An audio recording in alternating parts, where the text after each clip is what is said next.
Dear students, Hungarian method पे एक example को सॉल्व करते हैं। हाँ, क्वेश्चन हमें गिवन है, we consider an example where 4 jobs J1, J2, J3 and J4 need to be executed by 4 workers W1, W2, W3 and W4.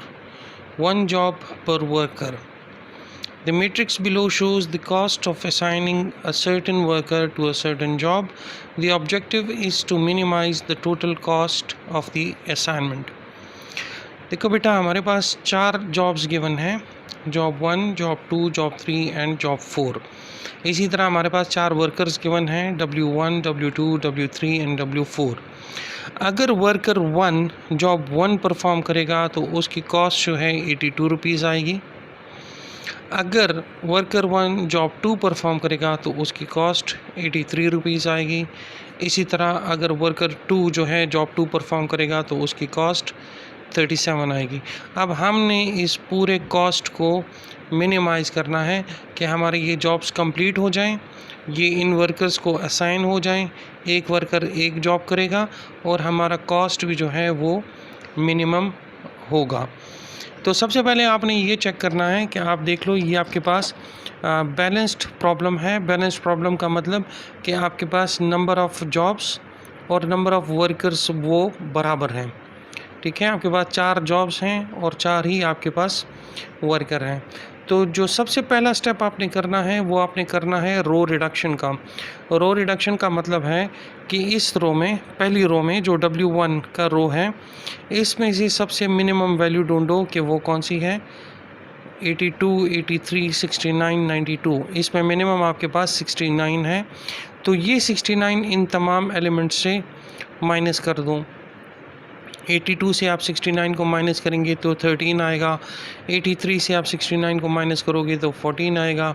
69 से 69 को माइनस करोगे तो 0 आएगा। 92 से 69 को माइनस करोगे तो 23 रिज़ल्ट आएगा। इसी तरह सेकंड रो में आप देखो, आपके पास मिनिमम क्या है, 37। तो ये 37 इन सब से माइनस होगा। इस रो में आपके पास मिनिमम 5 है, तो ये 5 इन सब से माइनस होगा। इस रो में आपके पास मिनिमम 8 है, तो ये इन सब से माइनस होगा। जब आप ये ऑपरेशंस परफॉर्म कर लेंगे, उसके बाद आपके पास जो टेबल बनेगा, जो मैट्रिक्स बनेगा, वो कुछ इस तरह का मैट्रिक्स होगा। ठीक है, आपने रो रिडक्शन परफॉर्म किया तो आपके पास ये मैट्रिक्स आ गया है। रो रिडक्शन करने के बाद अब आपको कॉलम रिडक्शन जो है वो करना पड़ेगा। अब आपने कॉलम वाइज देखना है कि मिनिमम कौन सा है। तो देखिए, फर्स्ट कॉलम में आपके पास मिनिमम 0 है, तो ये 0 इन सब से माइनस होगा। सेकंड में भी आपके पास 0 है, तो ये 0 इन सब से माइनस होगा। थर्ड में आपके पास 0 है, तो ये 0 इन सब से माइनस होगा। फोर्थ कॉलम में आपके पास 15 मिनिमम है, तो ये 15 आपने इन सब से माइनस करना है। तो आपके पास जो रिजल्टेंट कॉलम बनेगा, वो जो मैट्रिक्स बनेगा, वो आपके पास ये मैट्रिक्स होगा। इस पर आपने गिवन क्वेश्चन पे पहले आपने रो रिडक्शन परफॉर्म किया, उसके बाद आपने उस पर कॉलम रिडक्शन जो है वो परफॉर्म किया है। उसके बाद देखिए, यही टेबल मैंने इधर दोबारा बना दिया है। ठीक है, यही मैट्रिक्स मैंने इधर अब दोबारा बना दिया है। अब मैंने क्या करना है, यहाँ सबसे पहले आपने ज़ीरोज़ को देखना है, आपने रो ऑपरेशंस परफॉर्म करना है, रो एनालिसिस परफॉर्म करना है, उसके बाद आपने कॉलम एनालिसिस परफॉर्म करना है। सिंपल एक रूल है कि अगर आप रो एनालिसिस करते हो, अगर किसी रो में आपके पास एक से ज़्यादा ज़ीरो मौजूद हैं तो उस रो को आप यूज़ नहीं करोगे, आप नेक्स्ट रो पर जंप करोगे। यहाँ आप देखो, आपके पास हम रो एनालिसिस अब कर रहे हैं और आपके पास इस रो में सिर्फ एक ज़ीरो अवेलेबल है, तो इसको आप मार्क करें, इस ज़ीरो को आप मार्क करें। आपने रो वाइज इस ज़ीरो को सेलेक्ट किया, तो फिर इस कॉलम को आपने क्रॉस कर देना है, ये कॉलम आगे मज़ीद यूज़ नहीं होगा। सेकंड रो में आप देखें, आपके पास एक ज़ीरो मौजूद है, इसको आपने सेलेक्ट किया और इस कॉलम को आपने क्रॉस कर देना है। इसी तरह अब नेक्स्ट देखिए, आपके पास कोई ज़ीरो नहीं है, इसमें आपके पास 2 ज़ीरो मौजूद हैं, तो इस पे कोई ऑपरेशन आपने परफॉर्म नहीं किया, नहीं करना। अब रोज़ एनालिसिस जो है वो ख़त्म हो गए हैं, तो अब कॉलम शुरू कर दो। इस कॉलम में देखो आपके पास एक ही ज़ीरो है, तो कॉलम वाइज इस ज़ीरो को सेलेक्ट किया और इस रो को मैंने क्रॉस कर देना है। सेकंड में देखिए आपके पास कोई ज़ीरो नहीं है, इसमें भी आपके पास कोई ज़ीरो नहीं है, इसमें भी आपके पास कोई ज़ीरो नहीं है। तो दैट मीन्स जितने भी ज़ीरो थे उनको आपने मार्क कर दिया है।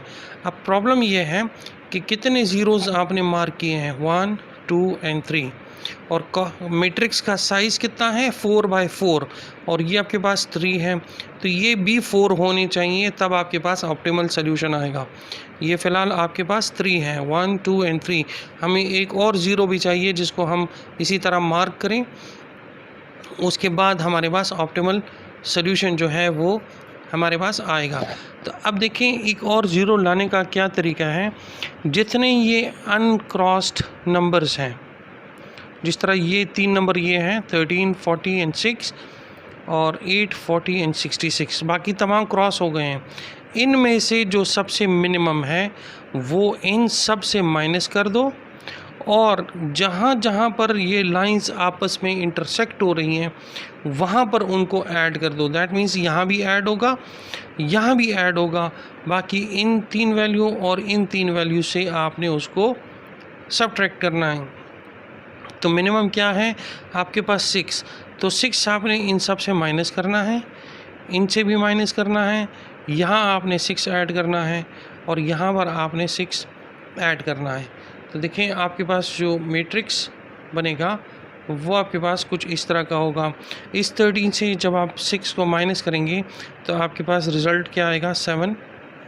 इसी तरह इस 40 से आप 6 को माइनस करेंगे तो ये आपके पास आएगा 36। इस 6 से माइनस करेंगे तो ये आपके पास आएगा 0, और ये 0 अपनी जगह पर एज इट इज़ मौजूद हैं। इस रो में कोई फ़र्क नहीं आएगा, सिर्फ यहाँ इस क्रॉस वाली जगह पे आपने 6 को ऐड करना है। तो ये होगा जी 14 0 64, ये पहले 1 था, अब यहाँ आके 7 हो जाएगा। इसी तरह इधर कोई फ़र्क नहीं आएगा, इधर आपने 90 की जगह पर आपने 6 को ऐड करना है। तो ये 0 12 0, ये 90 है तो ये अब 96 हो जाएगा।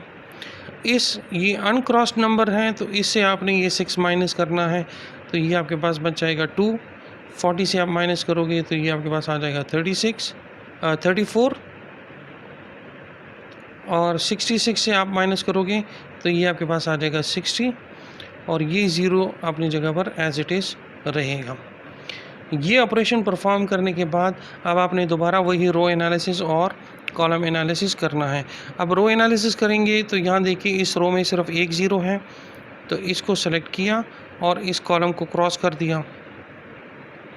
नेक्स्ट रो में आप देखें आपके पास एक 0 है, तो इसको सेलेक्ट किया, रो को सेलेक्ट किया, रो वाइज इस 0 को सेलेक्ट किया और कॉलम वाइज इसको क्रॉस कर दिया। सेम इस रो में अब आप देखें आपके पास ये 2 वैल्यूज़ बची हैं जिसमें से एक 0 है, तो इसको सेलेक्ट किया और इस कॉलम को क्रॉस कर दिया। नेक्स्ट इसमें देखिए आपके पास सिर्फ एक ही 0 बचा है, तो इस 0 को भी अब आप सेलेक्ट करें और इस कॉलम को आप क्रॉस कर दें।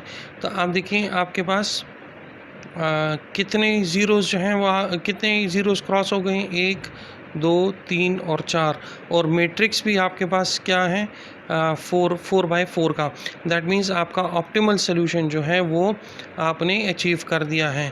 तो दैट मीन्स कि जॉब 1 कौन सा वर्कर परफॉर्म करेगा, वो परफॉर्म करेगा वर्कर नंबर 3। जॉब 2 कौन सा वर्कर नंबर 2। जॉब 3 वर्कर 1, और जॉब 4 जो है वो वर्कर 4 जो है वो परफॉर्म करेगा। तो एग्जैक्टली यही चीज़ अगर मैं इधर लिखूँ कि जॉब 1 कौन परफॉर्म करेगा, वो परफॉर्म करेगा वर्कर 3। जॉब 2 ये 2 है, जॉब दिस इज़ जॉब 3, और ये आपके पास है जॉब 4। तो जॉब 2 कौन परफॉर्म करेगा, जॉब 2 आप इधर देखें इस टेबल में, तो जॉब 2 आपके पास वर्कर 2 परफॉर्म करेगा। तो ये वर्कर 2 जो है ये आपके पास जॉब 2 परफॉर्म करेगा। जॉब 3 आपके पास वर्कर 1 परफॉर्म करेगा, और जॉब 4 जो है वो आपके पास वर्कर 4 परफॉर्म करेगा। अब इनका टाइम भी हमने बताना है, तो आप टाइम देखें, ये क्वेश्चन के बिल्कुल स्टार्ट में आपको गिवन है यहाँ पे। जॉब 1 अगर वर्कर 3 परफॉर्म करता है तो उसकी कॉस्ट कितनी है? 11, ठीक है। जॉब 2 वर्कर 2 परफॉर्म करेगा, उसकी कॉस्ट है 37। तो आप देखें यही टाइम मैं इधर लिख रहा हूँ। जॉब 1 वर्कर 3 परफॉर्म कर रहा है तो इसका टाइम होगा 11। जॉब 2 वर्कर 2 परफॉर्म कर रहा है, इसका टाइम है 37। जॉब 3 वर्कर 1 और जॉब 4 वर्कर 4। तो आप इधर टाइम देखें, जॉब 3 आपके पास परफॉर्म कर रहा है वर्कर 1 विच इज़ 69, और जॉब 4 आपके पास परफॉर्म कर रहा है वर्कर 4 विच इज़ 23। तो 69 और 23, तो ये टाइम भी आप इसके साथ इधर लिख दें, 69 और 23।